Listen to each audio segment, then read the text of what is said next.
Hi, this is Sebastian. You might know my mom, Heather, from Shine.fm. This is the Shine.fm Momcast. Take it away, Mom. Thanks so much for joining us on the Momcast today. I'm sitting down with a mom of 4, Rachel Smith. Rachel, you live in the Lansing, Michigan area, and tell me your kids, because you have 4, but really we're going to specifically talk about Dawson today. Yeah, so I have 4 kids. My oldest is almost a teenager. And then I have my second, who is going to be 11 the end of this year, and then a daughter who just turned 9, and then my baby, who is almost 7 years old. And that's Dawson. Yep. And that's what we're going to focus on today. I really want to talk about misconceptions and some things that people maybe don't know about type 1 diabetes. So tell us Dawson's story and how you guys as a family figured out that he is type 1. Okay, so in 2016, it was right after Easter, and we noticed that he was really thirsty, but it didn't really strike me as anything out of the ordinary. We were going somewhere, and he had asked me to stop and get him something to drink, so I stopped at a gas station and bought him a beverage. We were literally less than a mile from our destination, and when we got there, he had already drank the whole entire bottle. Wow. So then he was using the bathroom a lot, which was to be expected after drinking so much fluid. So I didn't think anything too concerning about that. And then a couple days later, he just was really tired and falling asleep in the afternoon. I didn't really chalk that up as to anything concerning either. But then he started wetting his pants. So he had gotten up from a nap and had wet his pants. So, we got everything taken care of and went on with our day. And he was really whiny, but was still just, his normal self. And I kind of considered that he may have been sick or coming down with something. Right. So then a couple days later, again, he was just acting really thirsty and wetting his pants again, needing to use the bathroom frequently. And so I started to just keep track of those occurrences. So I was keeping track of how much he was drinking and the number of times that he used the bathroom. And we went to church on a Saturday night, so not quite 1 week after Easter. And he didn't want to go into the children's program. So I kept him with me, and he had fallen asleep during the church service with all the loud music. Right. I definitely knew something was wrong at that point. And so he had another accident, and the next day I was very thankful. I was very blessed by the fact that we had a friend that also had diabetes. And so I had brought my concerns up to her. I have a brother that is type 1 also, so I knew some of the early warning signs, which is increased thirst and hunger, and then, needing to use the bathroom more. So I brought my concerns up to her, and she had encouraged me to check for ketones. And at that point, I didn't realize the significance of ketones. Like, they weren't anything that I would have considered alarming, right? Because I didn't know, right? But he had moderate ketones, and so the ketones actually are really dangerous. That can be an indicator that he was in DKA, which is diabetic ketoacidosis. So when I told her that they were moderate, she was very concerned about checking his blood sugar and offered to do that for us. Wow. His blood sugar just read high on the meter, which means that it was over 600. And so at that point, she was able to kind of give me an idea for what we could expect, that we should pack clothes and be prepared to stay at the hospital for several days, and encouraged us to go right away. So that Sunday, literally 1 week after Easter, is when we took him to the hospital and were diagnosed. So explain, you hear diabetes a lot. November is National Diabetes Awareness Month. We talked about that. And November 14th is National Diabetes Day. But there's different types of diabetes. And I think there's a lot of misconceptions about what is type 1. So explain what happened to Dawson and why type 1 is different than type 2. Okay. So there are whenever I do training, this is something I always bring up, that everybody knows somebody with diabetes, but type 2 diabetes is the one that is more common. Type 1 diabetes is an autoimmune disease. So his immune system has attacked the beta cells that his pancreas produces, and they are what produce insulin. So his body basically over time, as the immune system was attacking, was creating less and less insulin. And as it got to a point where it was depleted or it was reduced greatly, his body just had no way of bringing his blood sugar down. Somebody with type 2 diabetes it's usually diagnosed later in life, although they're seeing more children diagnosed with type 2 now. But basically, it is where the body cannot use insulin properly, or it's not producing enough insulin. And that is not an autoimmune disease, but it is a metabolic disorder, which is why they both have that same name. And both of them would create a high blood sugar, but treatment is different. And usually, like I said, it's diagnosed later in life for most people. Now, one of the things that you guys also deal with is that, and help me understand why this is specifically for Dawson, but you also have had to go gluten-free. And I know that when Dawson was first diagnosed, in my mind, I was like, oh, well, he can't have sugar now. And you were like, no, that's not the case. But you did have to come to a place where your family, for the most part, and Dawson specifically, and I know you do a lot of it too, has to go gluten-free. What's the correlation there between the gluten and the type 1 diabetes? So when you're diagnosed with type 1 diabetes and possibly other autoimmune diseases, they do a screening for all autoimmune diseases that they typically see present with type 1.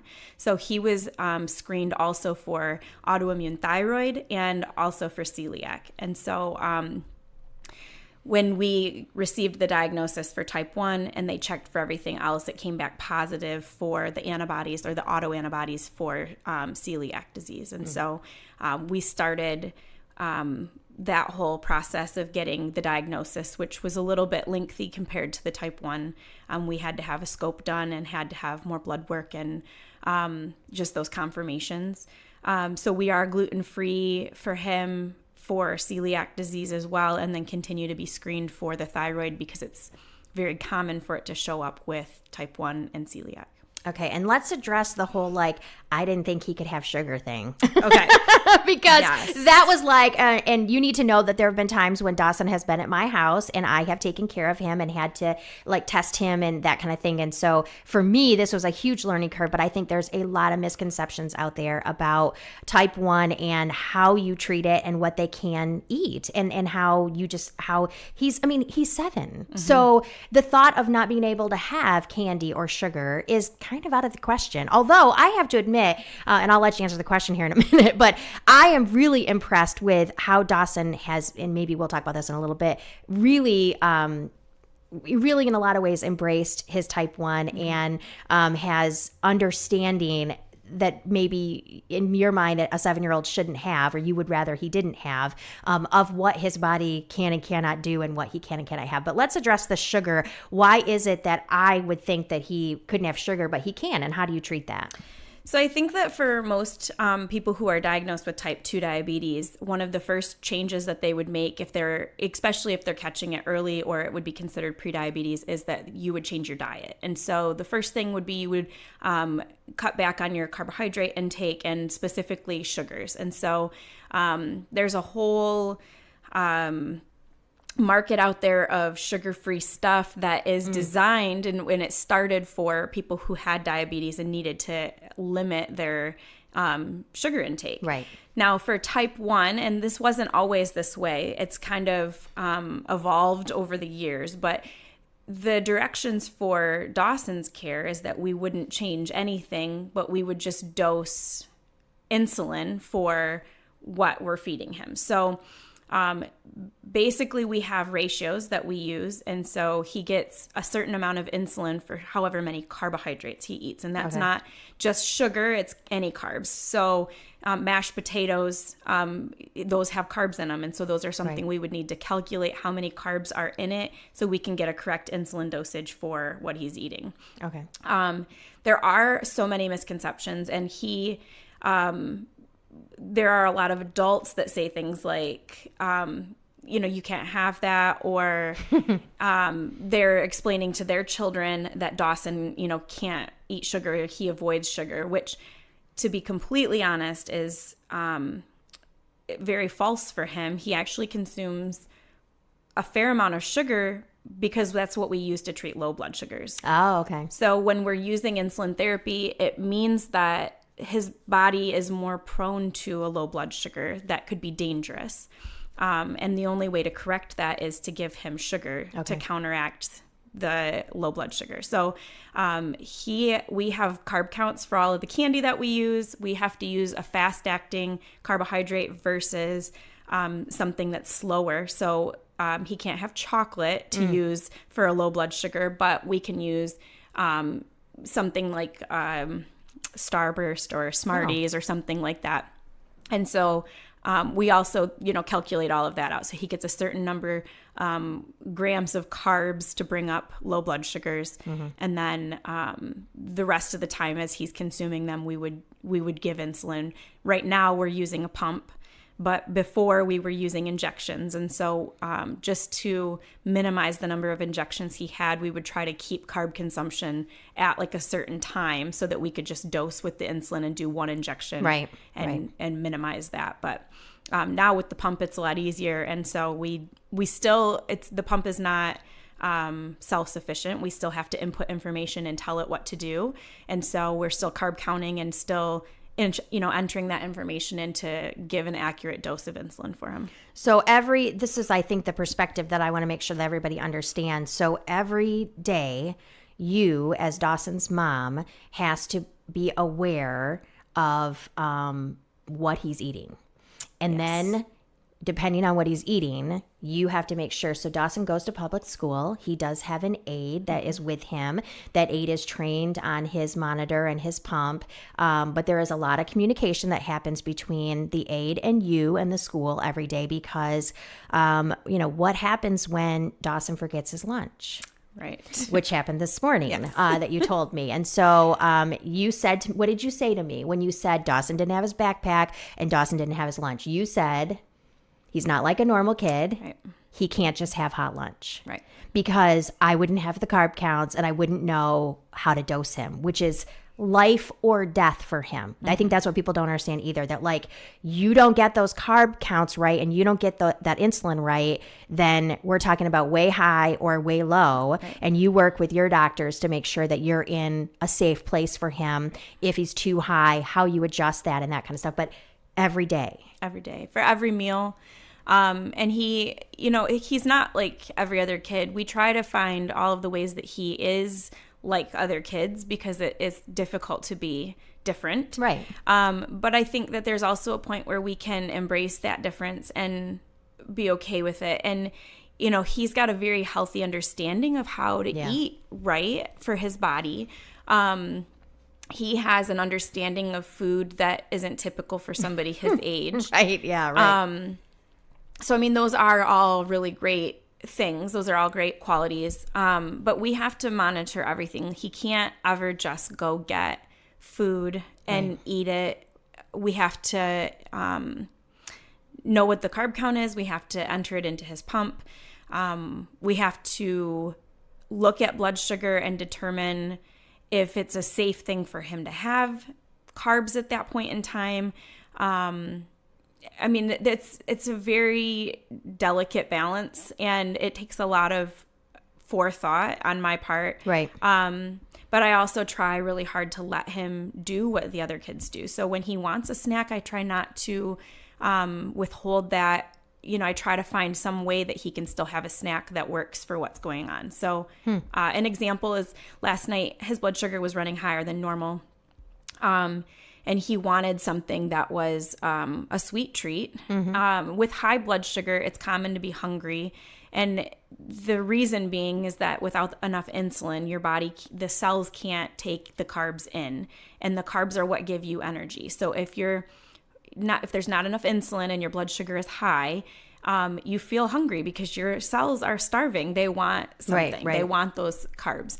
So a little bit of peanut butter with some celery or some baby carrots, and he's pretty satisfied with that. Those are low carb snacks. He's a little bit picky about foods, so he's not super easygoing about everything. He doesn't do a lot of dairy and cheese and things like that, and those would be ideal because they're easy and they're pretty low in carb. Right. Well, not all dairy, but most cheeses and things like that. So, but anyways, we were able to find something that works, that allows him to still have a snack and to still have what he's wanting and what everybody else is getting without it complicating his blood sugar issues even more. Right. I think that has been probably the big eye opener for me in seeing you and your family with Dawson, is that I have 3 kids and I don't have a chronic illness in my family, and my kids can say, I don't want a sandwich today. And okay, well, what do you want? And we talk about that. I don't ever have to worry about the fact that they might die because they don't have the right insulin or they don't have the right food with the right insulin. But that's something that you guys deal with every day. And I think there's a lot of people who don't fully understand that when you have a child with type 1, that there's always that concern that's always in the back of your mind. And then you go, talk about how often do you guys go to the doctor to get tests done to see, like, what's it called, where you can see how his diabetes is A1C. A1C. Talk about that a little bit. And even at 7, how concerned you are about some of those numbers and what you guys are doing with the doctors to help that. First explain that, and then talk about, what you guys have to do to have that number and also what you do to help that number. Okay. So his A1C is going to be kind of a snapshot of what his blood sugar has been doing over the last 3 months. And so our endocrinologist appointments are every 3 months. So we go in and we have all of his pump information downloaded at the doctor's office so that they can take a look at what we've been doing. He wears a Dexcom, which is also a monitor that measures his blood sugar and sends it through a Bluetooth signal to our phones. So I monitor him remotely all day long, every single day. And, you mentioned the, fact that this is life or death with this disease. It's sometimes difficult to face that reality, but that is what the reality is that his blood sugar going too high or too low could end up being something that could harm him. And even cause death, which it's scary. It's scary to deal with that and to face that. It was most difficult in the beginning when we would go to bed because there's that fear of what could happen while we're asleep. He's considered hypo-unaware, so he does not actually feel his low blood sugars until they're dangerously low. Oh, wow, okay. So the monitor does help with that because it gives us a snapshot of what his blood sugar is doing, and it gives us a trend. So we can know if it's dropping or if it's staying steady or rising or whatever. So we can try to catch things before they're dangerous. But then we get all of that information to the doctor's office. And so then they use the trends that they're seeing and the numbers that they're seeing on their end to help us fine tune what his insulin dosages should be.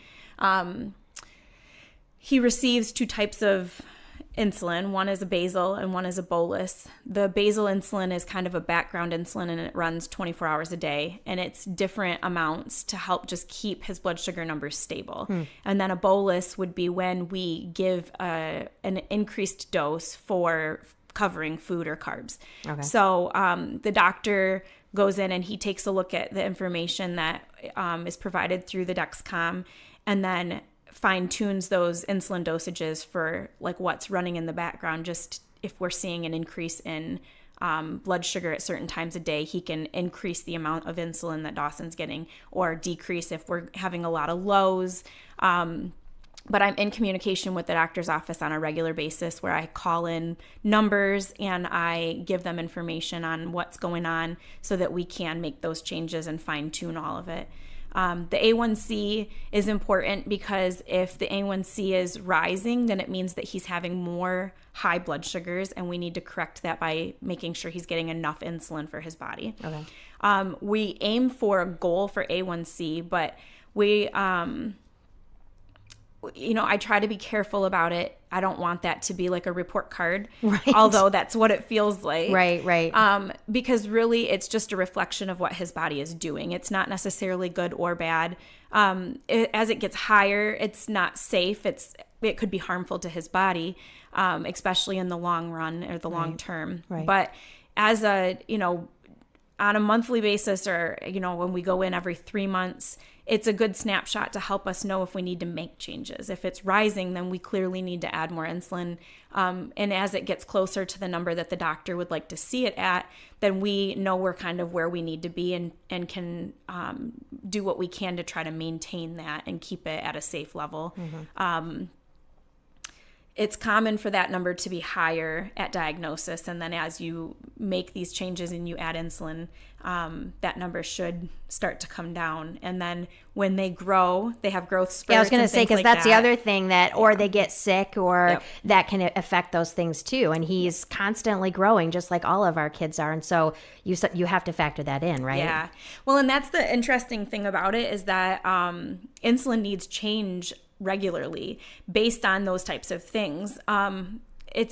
Food is not the only thing that influences his blood sugar. Right. So our hormones drive our blood sugar in a lot of ways. Adrenaline especially. So when we have something exciting, it doesn't necessarily have to be something scary, but when we have Right. something exciting, Right. it's common to see a high blood sugar number for him. And that adrenaline actually causes a high, but then it will drastically drop. And so you just have to be very careful on how we dose them. Growth hormones, they change your blood sugar, and they will usually you'll see an increase in blood sugar while they're growing and those growth hormones are higher. At night is when growth hormones are typically at their peak. And Right. so it's common to see really high blood sugars at night during those time frames. But it's so hard to pinpoint in a little person that is doing a lot of growing. Right. And illness definitely influences his blood sugar also in different ways. Something like a virus that would cause a cold would cause higher blood sugars.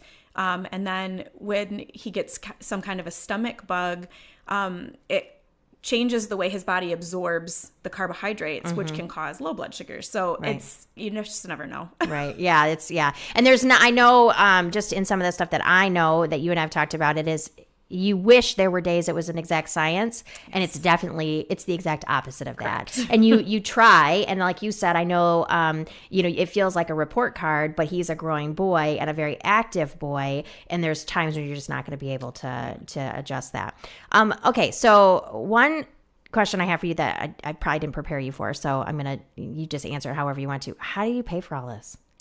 Like, that has to be a huge struggle. I mean, I already have 3 kids and a husband, and insurance is so expensive, and you have stuff that you have to keep your child alive on a daily basis. How does that affect, how do you do that? So thankfully we have insurance through my husband's employer, and we always thought we had relatively good insurance until Dawson's diagnosis. And it's not that we don't have good insurance, but it's made me more aware of what our insurance really looks like, and probably this is the case for most families. For the normal stuff like going to the doctor for an ear infection or things like that, the insurance works just fine. But Right. when you're talking about a chronic illness that requires medication or treatments that are expensive, it can quickly feel out of hand. Dawson, he requires insulin. Without the insulin, even just in a period of hours in a day, could be deadly. Right. So that was really overwhelming when we were diagnosed. We needed the insulin to leave the hospital, and we actually didn't have the money to cover it. And so we had to come up with some creative ways Thankfully, the hospital worked with us, and we spoke with a social worker, and were able to figure out what we could do just so that we had what we needed to leave and to keep his little body safe. Thankfully, through our state, we have supplemental insurance that's offered to families that have a child with chronic illness. It's not for all things, but thankfully type 1 is something that is covered. Right. And so it's a supplement. So what our insurance doesn't pick up, this other insurance does. Okay. And I know there's a lot of families out there that don't have that benefit. And it's really stressful. And in the groups that I'm involved in, that's a common thread, which is that somebody can't afford the insulin that they need. We've actually seen it with my own brother. A vial of insulin currently is close to $600 to have to purchase it. And so somebody that doesn't have good insurance or has a high deductible or things like that, they're having to find a way to pay for that out of pocket. We're so incredibly fortunate that we have the supplemental insurance because it does pick it all up for us. In the beginning, it didn't cover the extra things that we were starting to use. And so like his Dexcom, which is the continuous glucose monitor, and then his insulin pump were not things that were covered by that supplement. I worked really hard at trying to help the insurance company understand why it was so necessary for Dawson. And thankfully, they decided to go ahead and cover it for us. And a lot of prayer too. A lot of prayer went into that one from our family, just so you know, and a lot of other people. Yes. Because we saw the benefit of it on a daily basis of what you guys had to do as a family to make sure that he was safe. So yes, you worked really hard, and I don't want to take any of that away from you, but we in the Erbe family rejoiced highly when we found out that that was approved and they didn't have to, she didn't have to go through any more of that. So just on a personal note, that we prayed a lot. And you know what? Every once in a while, Paul remembers that, and he still thanks Jesus for that pump for Dawson. We are so thankful for it also. And it was such a difficult time, but it's really helped us to see how God is at work and how he has provided for us, because we were specifically praying that the pump would be covered by our primary and by our supplemental insurance fully, because the cost of it was very expensive, into the thousands of dollars. Right. And it's not just a one-time payment, because it has to get changed every 3 days, which I would say also probably that falls into that whole misconception. People don't understand that the pumps are changed out by the patient themselves. It's not something that the doctor does. Right. We actually do that procedure at home every 3 days. We change his pump, and there's like a little cannula that gets inserted in under his skin, and the pump then administers the insulin through that cannula. Same thing with the continuous glucose monitor. That's something that the patient is responsible for changing out every 7 to 10 days also. So when we were looking at the cost of those things, I was very overwhelmed by it because it was expensive. There was no way that we could possibly afford to pay that out of pocket. It was way bigger than what we felt like we could handle. And so through a lot of prayer, it's been covered and it's been approved, and it's been affordable for us. But yeah, it's not that way for everybody. So there are a lot of people out there that may go without some of these necessary tools, because financially they are not in a position to pay for them. And so it's a hard pill to swallow, because there is going to be a day that Dawson no longer qualifies for the supplemental insurance. And these may be things that we have to face, like how he's going to afford these tools. And they're not optional, in my opinion. It was not spun that way to begin with. They kind of made it sound like these were like an extra. But when you're monitoring blood sugar, and it is as it fluctuates as much as it does for somebody with type 1 diabetes, it's important to be able to monitor that in order to have that A1C come in at a reasonable number. and to keep their blood sugar levels at a safe place. Right. Yeah, absolutely. So let's talk about if you, from an outsider, kind of me looking in, there may be people listening to this Momcast that have friends that have a child or even a family member that has type 1 diabetes. What are some things that families that surround you, what can they do to support you? What are some things that you would like people to think about your family or to think about Dawson that maybe, like you said already, but that he can't have candy or, that kind of thing. But what are some things that families who know someone who has type 1 diabetes would be able to do to support a family that does? Well, definitely prayer. That's the one thing that I feel like we have been most aware of, is the fact that when blood sugar numbers are crazy, we ask for prayer. And, I believe wholeheartedly that God is over all of those things and that he hears those prayers. We've seen him answer. We've seen times when Dawson's blood sugar was really high going into some activity that we were, concerned about, and we've prayed about it and have watched those numbers kind of come into a nice stable range. So that, I would say, is a huge factor. Another thing that we really appreciated is, when we go someplace, when people think about the fact that we need carb counts and things like that, saving packages when we have a family meal so that I have something to go off of and dose him, supporting him by learning what things he can and cannot have, which there really isn't anything he can't have aside from the gluten. Right. But learning those kinds of things and being supportive of that, helping other people understand. It's kind of a difficult thing because I think sometimes it may be family by family or person by person, but we were greatly blessed this past fall.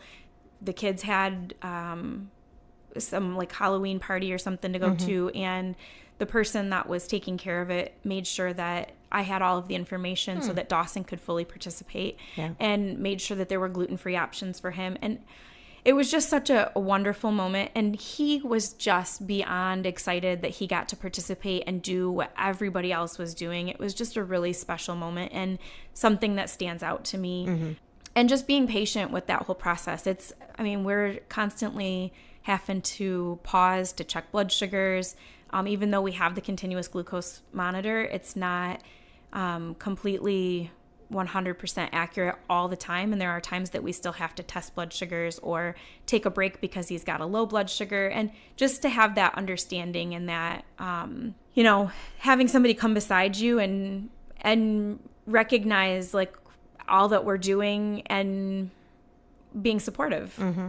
Well, and what I think of is, there was, I think what you said about being aware of because not every kid who has type 1 is going to be gluten-free, but there are going to be things that that child likes that are going to be better for them than other things. And so I think thinking about that, but also, in your case, you have 3 other kids, and with Dawson, there were, especially in the beginning, a lot of doctor's appointments. And I know that many times you took all 4 kids with you. And that is a nightmare to me, just like taking all 3 of my little kids to the grocery store when they were young. But I think offering something like that, because I know for you, you shared with me that it has been tough to trust people with Dawson's care, and this was a lot of it too, was before you had the monitor as well. But you can't just like get a babysitter and go on a date night, because your person that you have watching all 4 of your kids has to be trained and has to understand what to be watching for and how to test Dawson and that kind of, what to give him. And I know the couple times that you trained me in that, you would say, well, if it's this, you want to give him this, and you wrote all that down for me. But I think even just for doctor's appointments during the summer, like saying, hey, I'd love to take your other kids so you can go to this doctor's appointment just with your child and not have to take everybody. Do you find that because there is so much more, that you still feel like you can't like ask for help, or that it's hard for you to ask for help, not for Dawson necessarily, but with other aspects of your life, knowing all that you carry on a daily basis with Dawson? Do you still find it hard to say, sure, you can take my kids, or sure, you can. You're shaking your head. They can't see that, but you're shaking your head. Why is that? Why do you think that is? Oh, I don't know if I have a good answer for why it's difficult to ask for help, but because I think anyone listening would say, if anybody needs to ask for help, it's you, because of all that you're carrying. You do work part-time. You do have 3 other kids, one who's a teenager, and I have 2 teenagers, so Lord help us. But why do you think, with everything that you deal with, why you're not willing to not only ask for help, but accept help from other people who are willing to help you? I think some of it comes from guilt, because it's such a balance with trying to manage and handle everything. And so it's hard to take time, especially for myself, or to recognize that there's a need there, because I'm so tuned into everybody else's needs. Mm-hmm. And so since Dawson's diagnosis, the other kids have had more needs. I think that it's been difficult for them to watch their brother go through this. Mm-hmm. I think that, it's been 2.5 years now, so it's not been a lot of time, but it's been enough time that we've kind of settled into this way of life, and it doesn't feel so difficult. There are still a lot of difficult aspects, but we're accustomed to them. You hit a rhythm. You kind of hit a rhythm as a family. I understand that.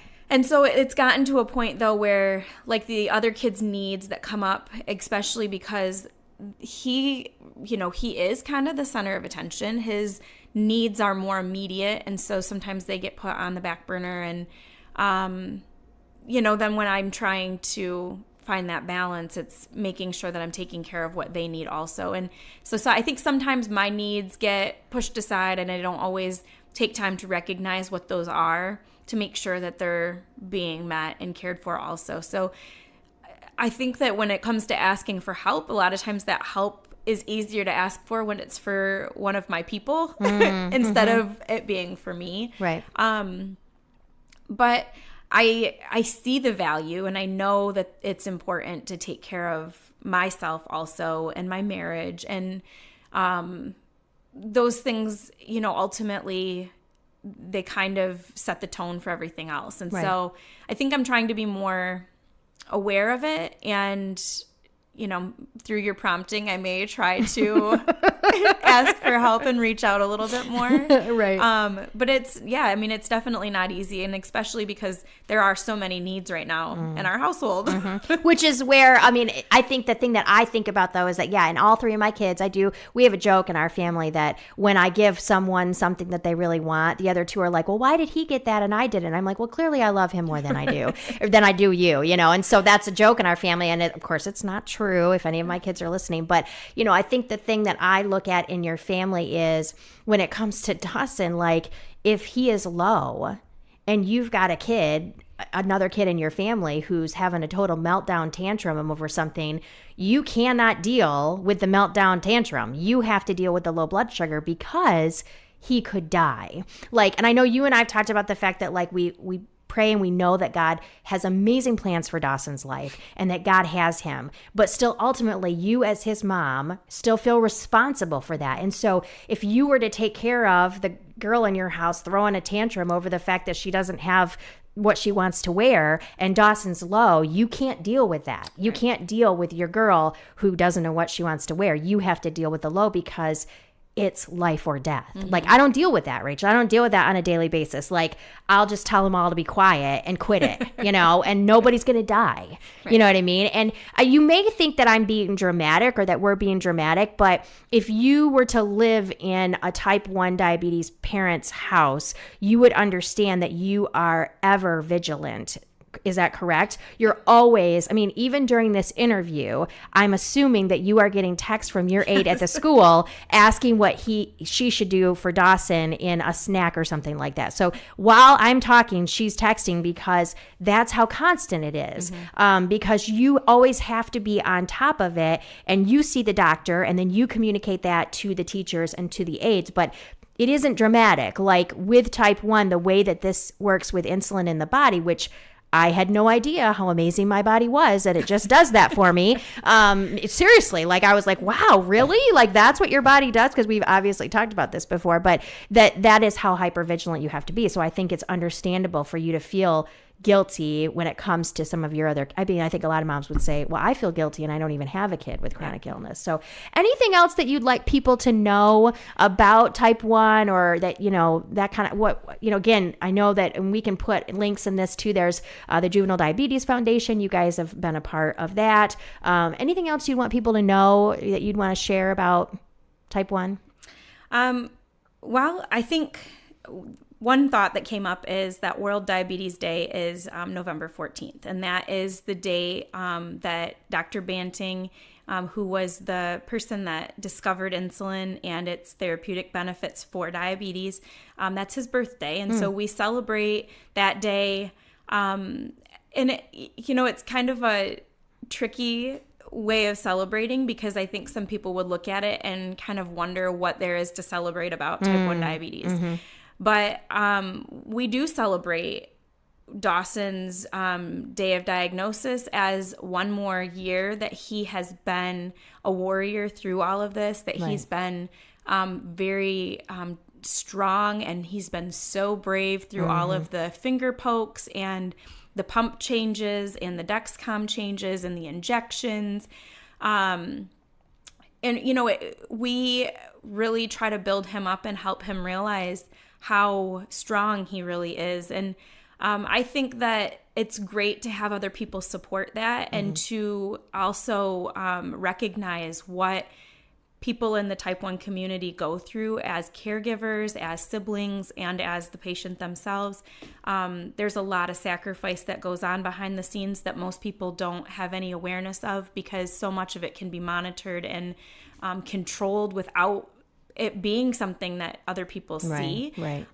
There's a lot that happens that you would never be aware of. And there's been many a times, I'm sure, that you've sat in the same room with a type 1, maybe had a meal with them or something and never realized the times that they've, taken out a pump to dose insulin and have done those things, or the times that they've had to look at their plate and try to calculate carbs based on what information they have so that they can do that. And I think that to have that awareness and that recognition for them and support them, it's a big deal. So we are asking our family and friends and the people who are part of Dawson's life to wear blue on November 14th as a way to support him and his journey.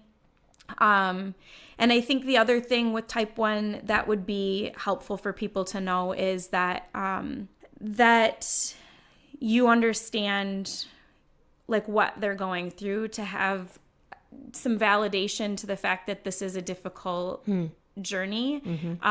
So many of them walk through this life with their braveness and their game face on, and they do what they have to do. And most people are completely unaware of the battles that they face. Right. And it's lifelong, that there's a longevity to this. Like we have to be able to persevere and endure through all of this. And he's going to do this for the rest of his life until there's a cure found, which I have tremendous hope will come someday in his lifetime. So if you are praying for somebody with type 1, you can pray that there is a cure and that there will be a day that managing it isn't quite so stressful, and that there isn't fear in the parent's mind about their little one maybe not waking up in the morning because of a blood sugar episode that was detrimental. Right. Cool. Well, thank you so much for sharing your story with us. You did well done. And I appreciate you just being willing to share where you guys are at. So thanks for having me. I appreciate it. You're welcome.